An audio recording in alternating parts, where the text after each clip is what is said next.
Welcome back to my channel. Selamat datang kembali di channel Via Fuel.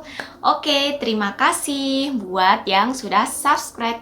Nah, yang belum subscribe, minta tolong di subscribe ya, karena subscribe itu gratis. Nah, kemudian jangan lupa juga ya, nyalakan loncengnya biar kalau saya upload video baru muncul notif di HP teman-teman semua. Jadi teman-teman semua tidak ketinggalan. Pada kesempatan kali ini saya mau berbagi pengalaman saya tentang vaksinasi kanker serviks. Nah, mungkin dari teman-teman di sini sudah banyak yang tahu apa itu kanker serviks, tapi mungkin yang belum akan saya jelaskan sedikit ya tentang kanker serviks itu.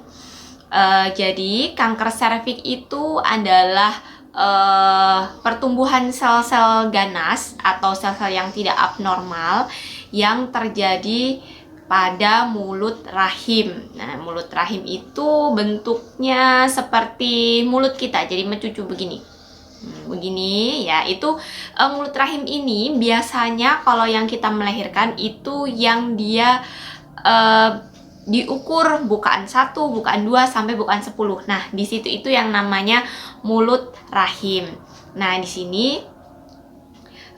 sel-sel ini berkembang tidak normal dan menjadi ganas, akhirnya menjadi sel kanker. Nah, untuk penyebabnya apa sih gitu? Jadi penyebabnya sendiri untuk kanker serviks ini adalah suatu virus, namanya virus HPV, Human Papilloma Virus. Nah, ini virus ini yang berkembang menjadi ganas itu biasanya yang tipe 16 dan juga tipe 18. Nah, untuk teman-teman ketahui bahwasanya kanker serviks ini menduduki peringkat kanker terbanyak yang menginfeksi wanita di Indonesia. Dan kanker ini sangat ganas ya teman-teman. Jadi kalau sudah menginfeksi, terutama sudah stadiumnya yang sudah tinggi, itu biasanya akan sulit untuk disembuhkan. Nah, dan gejalanya ini kadangkala nih teman-teman, kadangkala ini dia tidak akan kelihatan nih sebelum stadiumnya itu tinggi gitu. Jadi untuk gejala awal-awal nih biasanya kita ngerasanya cuma biasa aja gitu, bukan sesuatu hal yang langsung sakit banget gitu kan, akhirnya terus bisa kita tangani. Nah, oleh sebab itu maka sebaiknya teman-teman ini untuk mencegah yang namanya kanker serviks ini gitu. Makanya kita disarankan untuk melakukan pemeriksaan mulut rahim. Jadi untuk memeriksa mulut rahim ini minimal 6 bulan sekali minimal. Tapi kalau ternyata 6 bulan sibuk ya enggak apa-apa, 1 tahun sekali juga boleh. Untuk pemeriksaan ini bisa melalui IVA test. IVA test ini banyak bisa dilakukan di seperti puskesmas, kemudian bidan gitu. Biayanya juga tidak mahal. Untuk IVA test ini berkisar antara mungkin kalau yang pakai BPJS ini biasanya gratis, kalau yang berbayar mungkin 5.000 sampai 25 sepertinya gitu. Nah, untuk yang IVA test. Jadi untuk IVA test ini nanti akan dilakukan tindakan yang hasilnya juga akan kelihatan saat itu juga menggunakan cairan khusus gitu, yaitu asam asetat. Nah, ini untuk yang IVA test.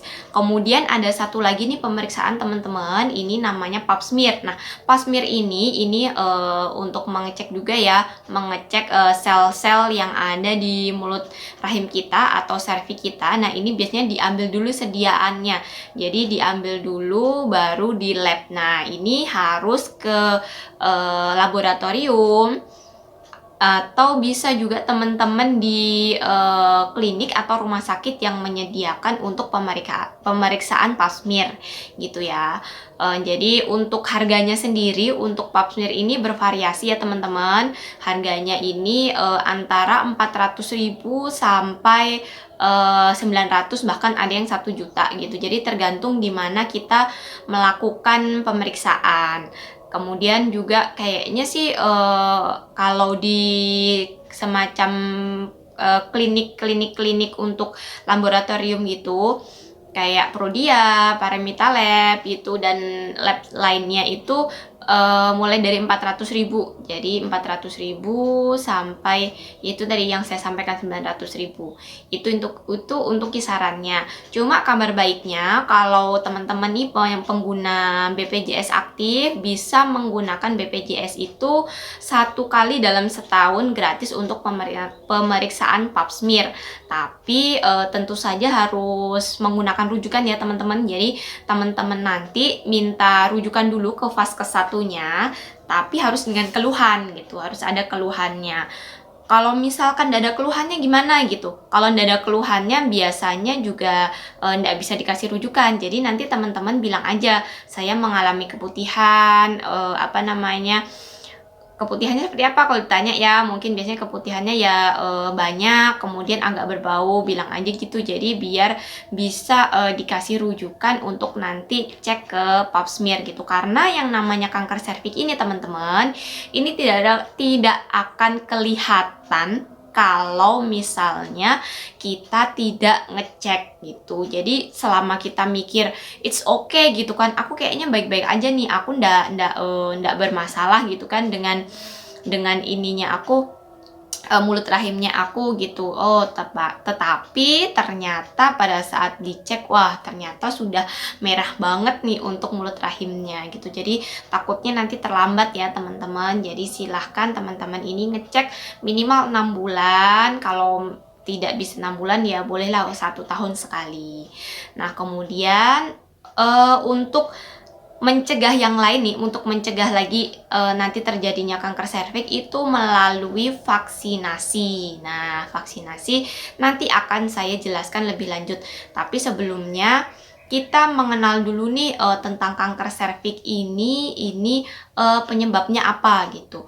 Untuk penyebabnya menurut buku yang saya baca, literatur yang saya baca gitu, yang pertama-tama memang ketika kita melakukan hubungan seksual kurang dari 19 tahun itu biasanya juga menyumbang atau sangat beresiko menyebabkan kanker serviks. Nah, jadi untuk mungkin teman-teman yang nikah muda atau sebelumnya sudah pernah berhubungan seksual aktif sebelum usia 19 tahun, nah mohon kiranya untuk nanti ini sering-sering cek pap smear atau IVA test, bahkan nanti kalau bisa sih gitu melakukan yang namanya itu tadi usaha preventif untuk mencegah kanker serviks dengan menggunakan vaksinasi. Nah, alasannya kenapa sih kira-kira kok ketika melakukan hubungan seksual sebelum usia 19 tahun ini bisa menyebabkan kanker serviks? Ini karena begini teman-teman.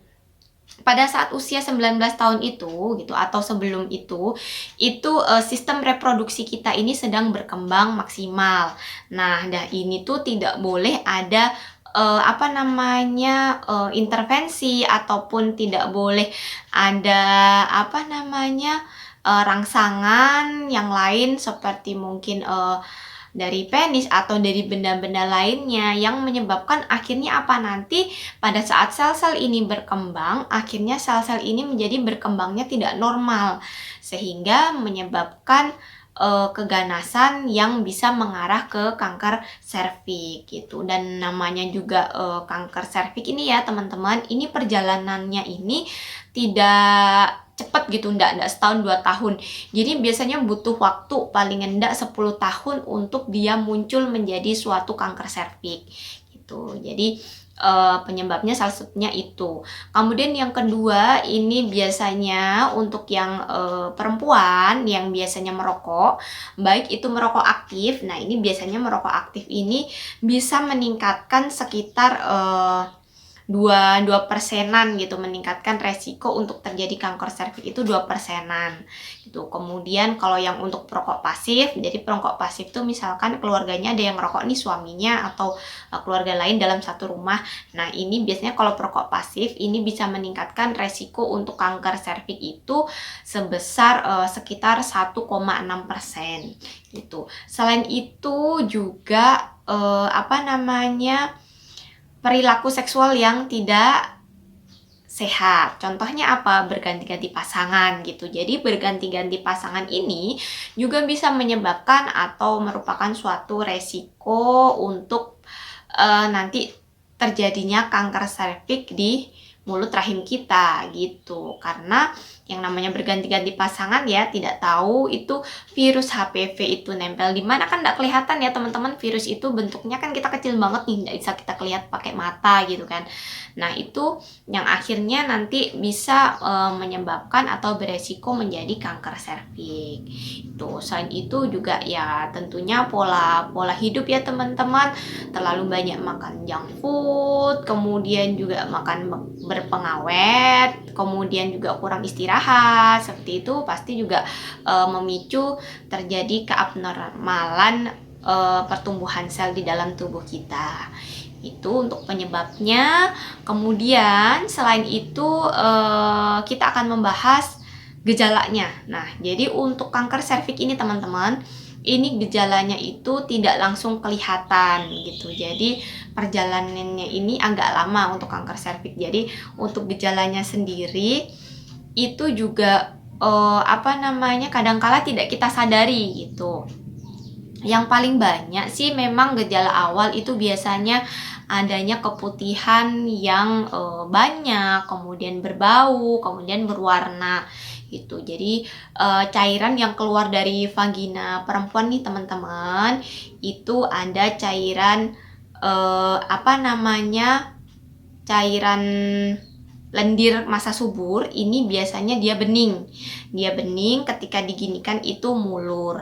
Nah, untuk yang lendir bening ini normal ya teman-teman. Kalau yang ini normal, ini bukan keputihan kalau yang bening ini. Jadi ini normal terjadi pada saat wanita itu masa subur atau pada saat wanita ini merasa terangsang gitu. Ketika kita melakukan hubungan seksual, nah itu juga yang lendir itu yang muncul.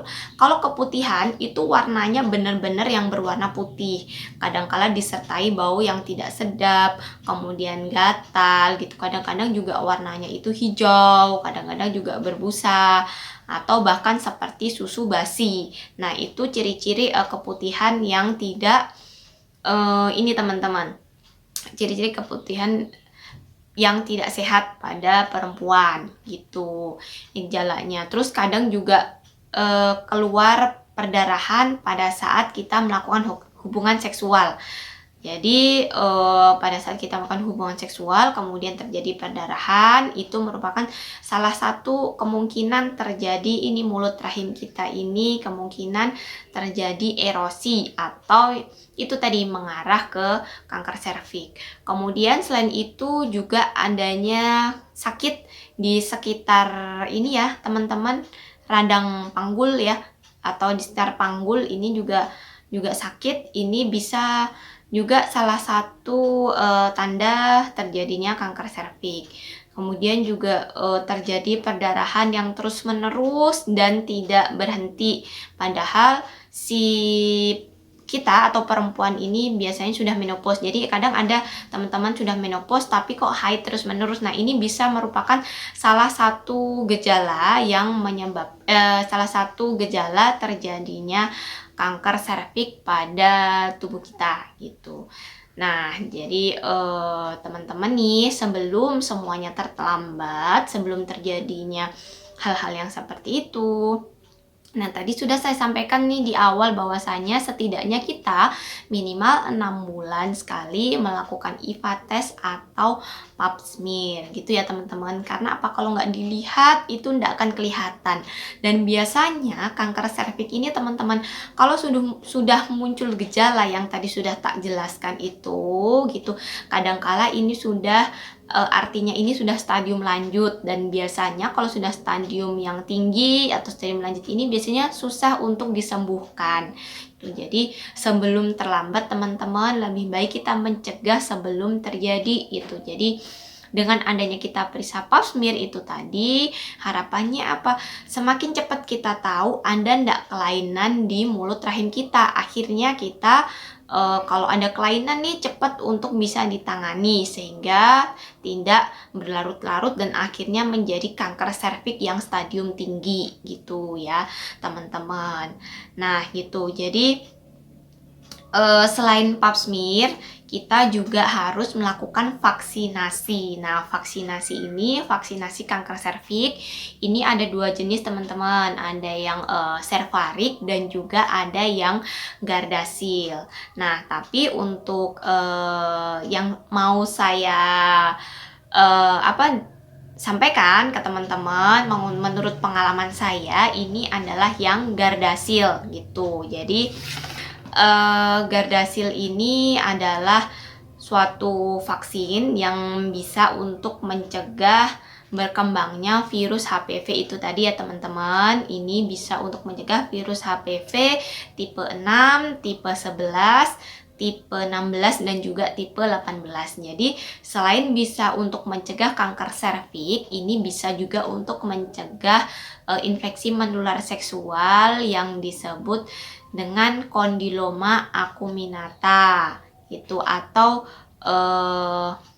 biasa disebut dengan penyakit seksual kutil kelamin. Nah, itu kutil kelamin teman-teman. Nah, ini jadi untuk Gardasil ini direkomendasikan teman-teman untuk perempuan nih, untuk perempuan usia 9 sampai 55 tahun ini bisa dipakai gitu. Jadi cuma lebih bagusnya ini sebenarnya vaksin kanker serviks ini diberikan kepada perempuan di usia 9 sampai 13 tahun. Karena di usia ini sih biasanya kan perempuan belum melakukan hubungan seksual ya. Jadi benar-benar bisa untuk mencegah kanker serviks itu lebih efektif gitu. Walaupun sebenarnya memang ketika kita menggunakan vaksin Gardasil ini disclaimernya ini bisa untuk mencegah kanker serviks sampai 90% gitu. Nah, untuk yang pemberian 9 sampai 13 tahun ini teman-teman biasanya ini diberikan dengan 2 kali dosis, yaitu dosis 0 saat vaksin itu pertama kali diberikan sampai 6 bulan. Jadi 0 dan 6 bulan setelah vaksin pertama. Biasanya itu 2 dosis.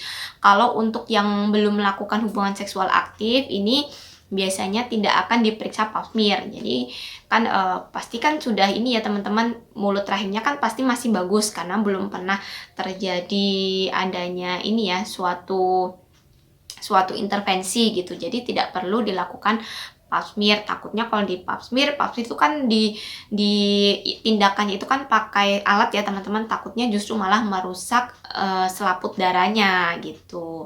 Kemudian lebih bagus lagi gitu dilakukan antara, kalau misalkan tadi 9 sampai 13 tahun ternyata masih belum melakukan kanker serviks, ini bisa juga masih melakukan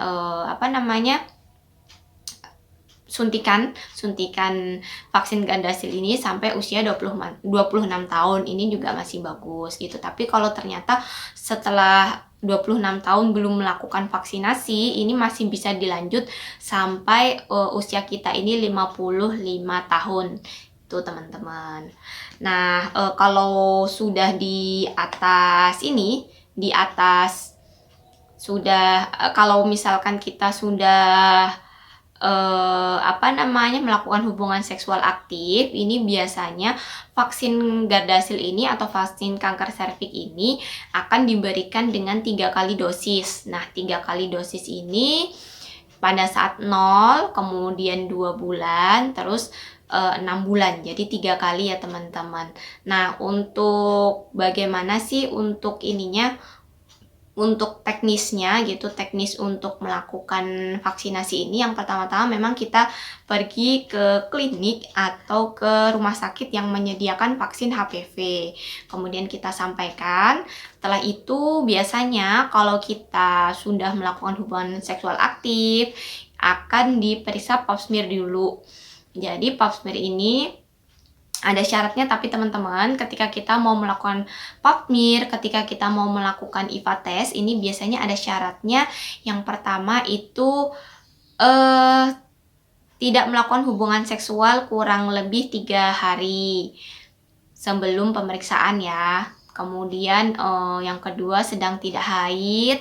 Kemudian yang ketiga ini tidak memasukkan obat-obatan ke dalam vagina kita gitu, karena kalau kita melakukan obat-obatan ini dikhawatirkan bisa mempengaruhi hasilnya nanti gitu. Ini sih beberapa syarat ya yang kita lakukan sebelum kita melakukan pap smear. Biasanya itu kalau kita mau pap smear.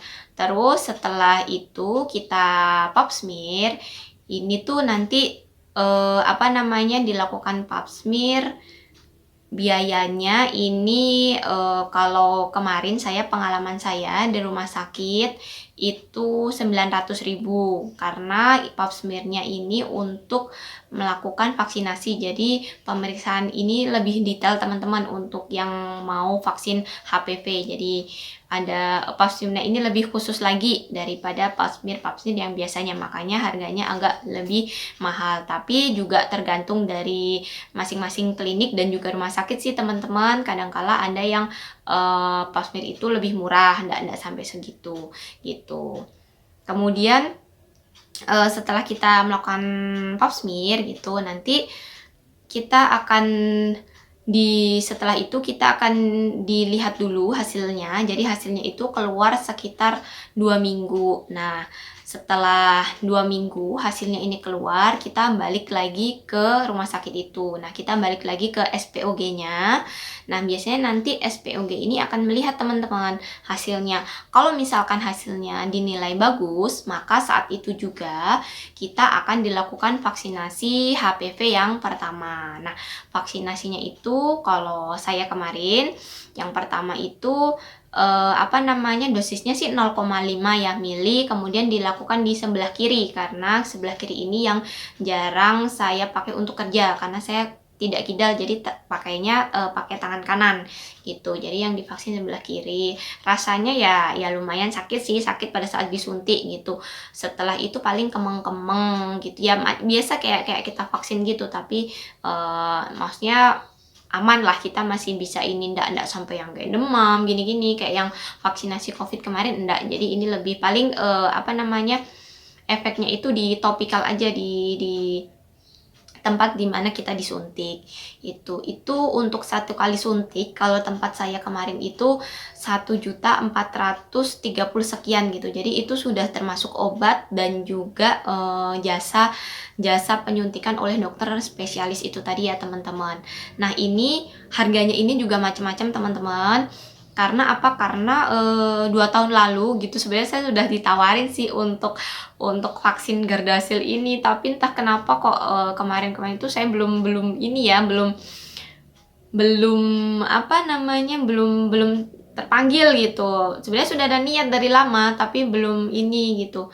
Itu tuh sebenarnya lebih murah, di salah satu klinik itu 2 juta itu sudah 3 kali suntik gitu. Tapi memang belum termasuk pap smear, itu baru suntiknya aja, tapi lebih murah daripada yang sekarang ini. Yang sekarang ini 1.430 sekian itu hanya 1 kali suntik, dan itu pun juga belum termasuk pap smear. Cuma alhamdulillahnya kenapa saya pakai di rumah sakit yang itu, kenapa ndak balik lagi ke klinik yang dulu nawarin saya, karena asuransinya suami saya di perusahaan yang baru itu di rumah sakit yang besar ini teman-teman. Jadi kalau di rumah sakit yang besar ini saya lumayan karena ditanggung ya sama plafon asuransi perusahaan, jadi istilahnya gratis lah gitu, tapi tetap potong plafon gitu. Nah, itu alasan kenapa saya di rumah sakit yang itu tadi, walaupun sebenarnya ada di klinik yang lain itu harganya jauh lebih murah dengan obat yang sama, vaksinasi yang sama, yaitu Gardasil itu. Kemudian setelah dicek ya teman-teman. Nah, oh iya teman-teman, untuk yang ini yang saya lupa tadi menyampaikan bahwasanya di waktu itu periksa pap smear yang pertama itu saya itu ada keputihan. Jadi ada keputihan dan lumayan ada erosi di mulut rahim saya gitu. Jadi ada erosi ini atau ada merah-merah lah, kasarannya ada sariawan merah-merah di mulut rahim saya ini yang akhirnya menyebabkan keputihan, walaupun saya itu awalnya itu ndak kayak yang keputihan yang benar-benar berbau gitu, ndak ya teman-teman. Jadi ternyata meskipun saya ndak merasa itu keputihan dan hanya keluar keputihan itu sedikit-sedikit, ternyata di mulut rahim saya itu sudah erosinya tuh lumayan luas gitu. Jadi teman-teman, seperti yang tadi saya sampaikan, mending itu setiap minimal 6 bulan, 1 tahun sekali melakukan IPA test atau pap smear gitu. Karena kayak saya itu tadi, istilahnya saya aja selalu, sebenarnya sih saya aware ya dengan hal-hal yang dengan saluran reproduksi gitu kan. Ternyata itu saya masih masih kecolongan istilahnya gitu, walaupun saya bidan, tapi kan saya ndak bisa meriksa sendiri nih teman-teman gitu. Karena apa, itu mulut rahim itu kan tempatnya agak jauh, jadi harus diperiksa tenaga kesehatan yang lain gitu. Makanya tak pikir aman-aman aja, ternyata pada saat dibuka pap smear ternyata itu. Jadi kemarin itu memang dikasih obat dulu sama dokter. Jadi memang ada obat yang namanya obat gitu, phlogistin kalau. Nah, itu dimasukkan ke dalam saluran ini vagina. Nah, ini fungsinya untuk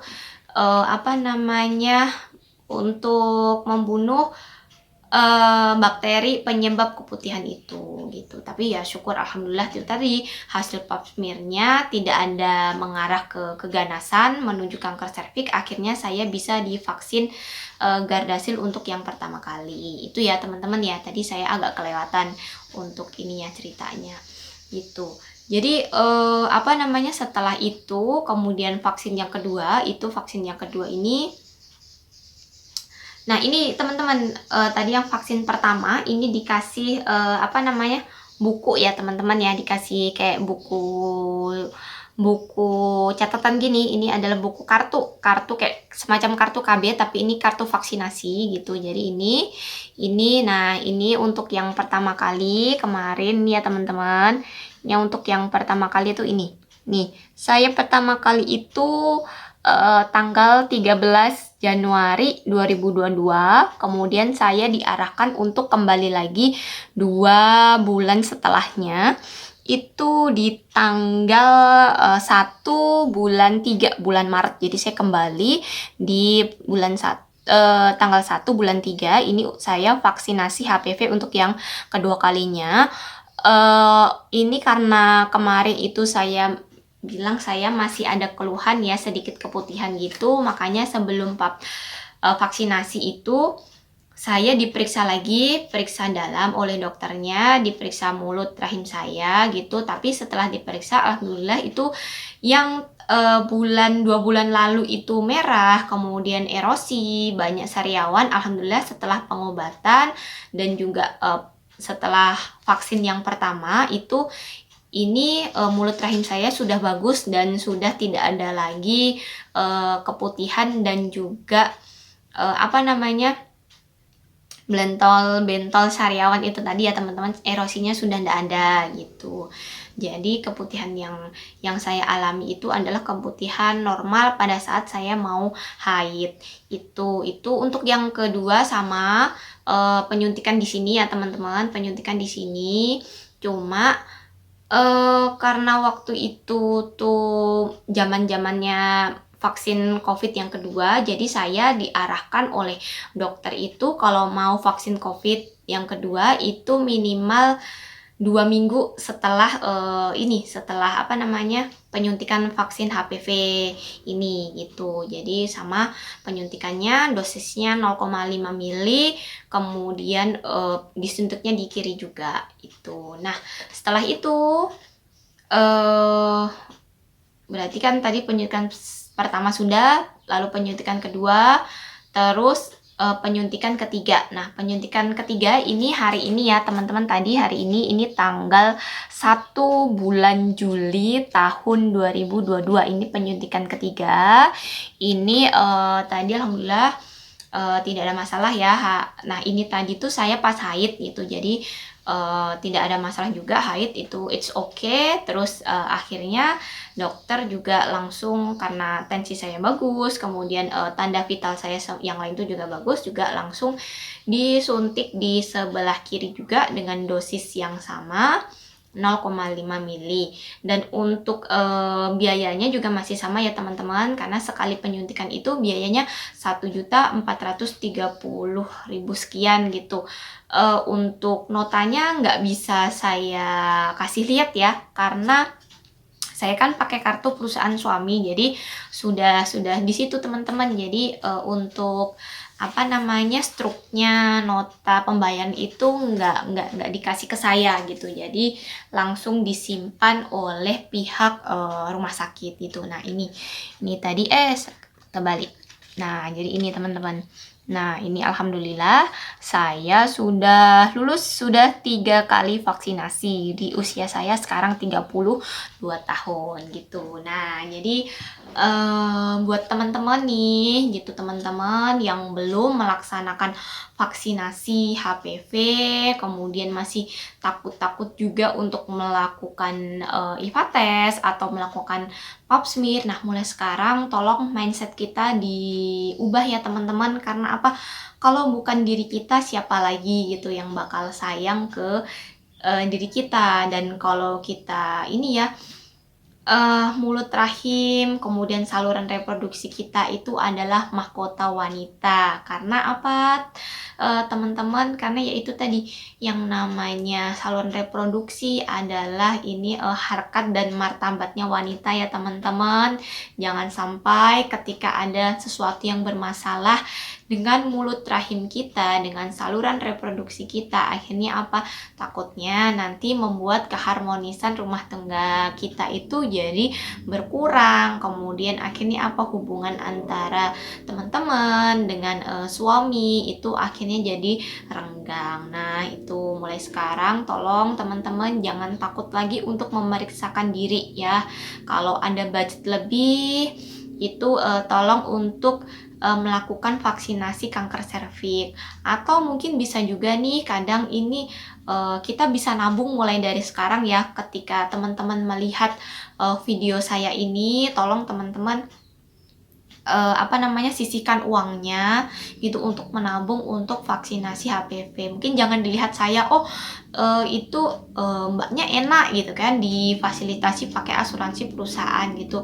Nah walaupun nggak pakai asuransi perusahaan itu teman-teman mohon ya, tolong nanti, karena ini berhubungan banget dengan kesehatan kita, dengan harkat martabat kita sebagai perempuan, mohon untuk disisihkan uangnya sedikit demi sedikit untuk itu tadi, untuk vaksinasi HPV gitu. Karena ya itu teman-teman, kanker serviks itu adalah pembunuh terbesar, salah satu pembunuh terbesar perempuan di Indonesia. Gejalanya juga tidak akan kelihatan kalau belum yang stadium tinggi gitu. Nah jadi tolong ya teman-teman. Terus saya pesan lagi nih teman-teman, jangan nunggu sampai bergejala ya teman-teman, jangan nunggu sampai bergejala. Kalau teman-teman menderita kayak keputihan yang tadi saya sebutkan ya, keputihan, bau, gatal gitu, terus kemudian berwarna, udah enak banget, please banget jangan mengobati sendiri. Jangan beli obat-obatan yang tidak jelas, yang apa itu yang di online shop yang katanya bisa bikin keset, katanya bisa bikin harum. Please jangan banget. Bahkan yang diiklankan yang katanya sudah aman itu jangan digunakan setiap hari, kayak sabun-sabun khusus di vagina dan sebagainya, itu jangan. Karena apa teman-teman? Karena yang namanya bakteri di saluran reproduksi kita ini teman-teman, bakterinya ini ada bakteri baik dan bakteri yang jelek ini teman-teman.